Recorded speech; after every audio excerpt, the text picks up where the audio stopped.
Hello students, welcome to the Sapna's homeschooling YouTube channel. तर आपला 10th standard इंग्लिशची पहिली poem teenagers prayer, तर याचा जो इंग्लिश वर्कशॉप आहे तो इंग्लिश वर्कशॉप आपण इथे सोडवणार आहोत. आणि हा वर्कशॉप खूप इंटरेस्टिंग आहे. याच्यात भरपूर रायटिंग स्किल आहे. तर जर नवीन असाल चॅनलला तर चॅनलला सबस्क्राईब करा, बेल आयकन दाबा. माझं नाव आहे सपना टीचर आणि मी पुणे जिल्ह्यातील तळेगाव दाभाड इथून आहे. तुम्ही कुठून माझा व्हिडिओ बघता मला प्लीज सांगाल.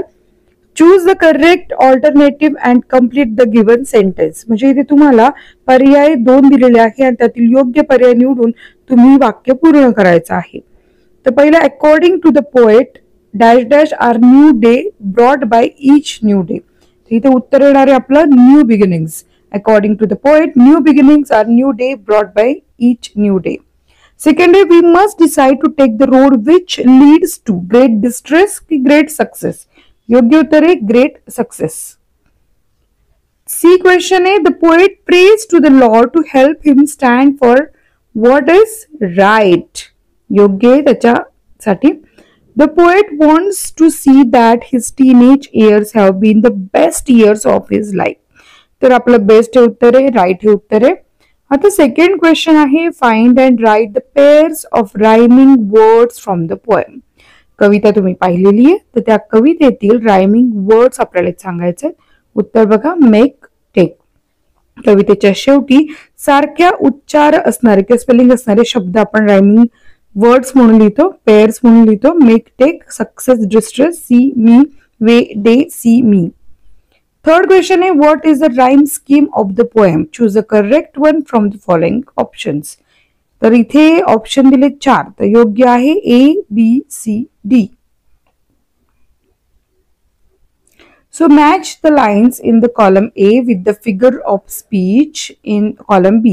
तर हे figures of speech आहे, apostrophe आहे, inversion आहे, metaphor आहे, alliteration आहे. तर इथे त्यांनी सांगितलं डिसिजन्स आय मस्ट मेक साठी कोणतं हे वाक्य कोणत्या फिगर ऑफ स्पीच मध्ये येतं. तिथे alliterationचं तुम्हाला एक डेफिनेशन दिली आहे.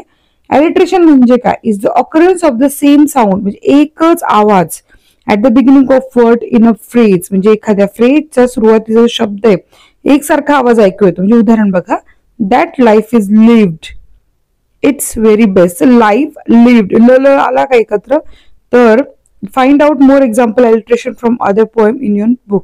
म्हणजे अशा सारखं रिपीटेशन झालेलं असतं ना सुरुवातीचं, त्याला म्हणतात एलिट्रेशन. आता आपण इथे जोडी जोडूयात. Decisions I must make, apostrophe, figure of speech. Please open up my eyes, dear Lord, inversion. Travel down the darkened road, metaphor. I can choose to take the road of life, alliteration. आता answer column A, column B. इथे आपण बघूया, decisions I must make, inversion आहे. Please open up my eyes dear Lord, apostrophe. Travel down the darken road, alliteration. आणि I can choose to take the road of life, metaphor. ही झाली उत्तरं. आता alliterationचं आपण डेफिनेशन बघितलीच आहे. तर क्वेश्चन 5 आहे, elements of planning and interview group activity. तर तुमच्या गटात करायचं काम आहे. Form groups and discuss each element of planning and interview and prepare notes on each element.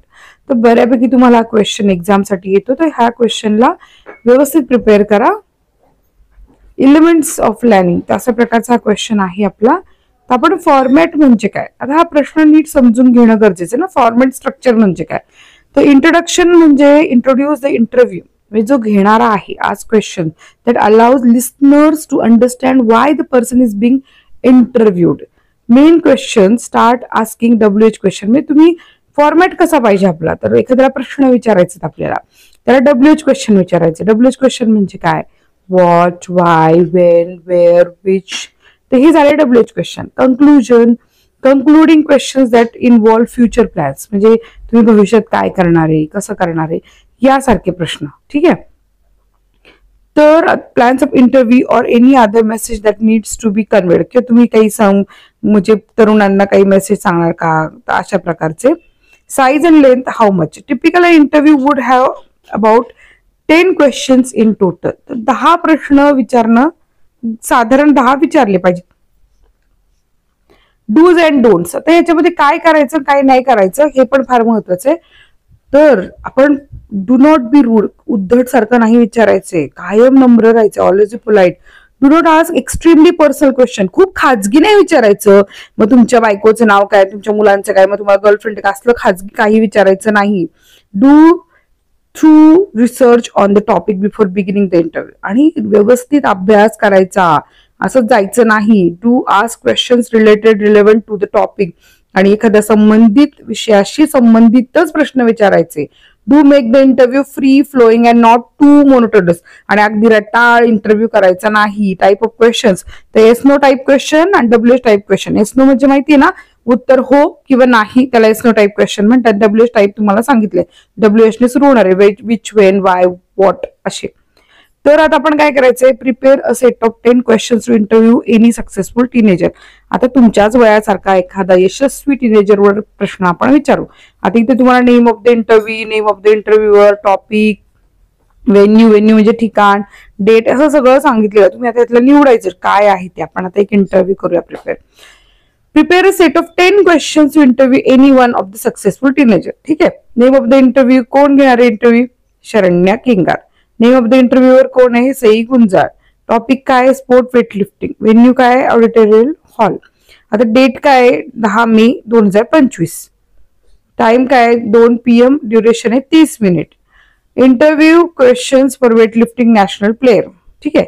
Who is your inspiration, तुमचं प्रेरणास्थान कोण आहे. What was your family's reaction when you were selected for the national team. तुमच्या कुटुंबियांची काय भावना होती ज्यावेळेस तुम्हाला निवड केली गेली. व्हॉट आर युअर हॉबीज, तुमच्या आवडीनिवडी काय. Who is your favourite sports person, तुमचा आवडीचा खेळाडू कोण आहे. What is the best part about competing, स्पर्धेतली सगळ्यात चांगली गोष्ट कोणती आहे. Who supported you in your venture, तुम्हाला तुमच्या ह्या सगळ्या प्रवासामध्ये कोणी जास्त सपोर्ट केलाय. What is your favourite sport quote, तुमचं खेळातले एखादं प्रेरणादायी वाक्य कोणतं आहे. What is your favourite movie about sports, जसं चक दे इंडिया असेल किंवा भाग मिल्खा भाग असेल, असं तुमची मूवी कोणती आवडीची. What are your plans for the future, तुमचं भविष्यातील प्लॅनिंग काय आहे. What one word describes you, आणि एका शब्दात तुमच्याबद्दल सांगायचं असेल, जसं एखाद्याला म्हणता हार्ड वर्कर, असं एका शब्दात तुम्हाला सांगायचं असेल तर तुम्ही काय सांगाल. What are your strength and weaknesses, तुमची बलस्थानं काय आणि कमकुवतस्थानं काय. What is your advice to young aspirants, आणि जे तरुण जे पुढे येऊ पाहतात त्यांना तुम्ही काय सल्ला द्याल. हे झाला interview. Question 7, read the poem, write and appreciation. आता हा फार महत्वाचा प्रश्न आहे. हा जो फॉर्मॅट दिलाय ना, तो फॉर्मॅट नाही फॉलो होत आता पोएटिक अप्रिसिएशनला, बट इथे दिलेला आहे. तर आपण काय करायचंय, टायटल टीनेजर्स प्रेयर, पोएट कोण आहे, जे मोर्स. राईम स्कीम काय, ABCB. फिगर ऑफ स्पीच काय, ऍपोस्ट्रॉफी आणि अलिट्रेशन. थीम, सेंट्रल आयडिया फार महत्वाची, तोंडपाठच करून टाका. The central idea of the poem is a teenager's desire to make the right decisions that lead to success in life. The poem is written as a prayer by a teenage child who requests the Lord to guide him on his life journey and to stay with him as he faces important decisions daily. The teenager seeks the Lord's help to ensure he does not stray from his morals. Compose a short prayer in English asking God to guide you in your teenage years later. You can even try to make the lines rhyme to give the poetic form.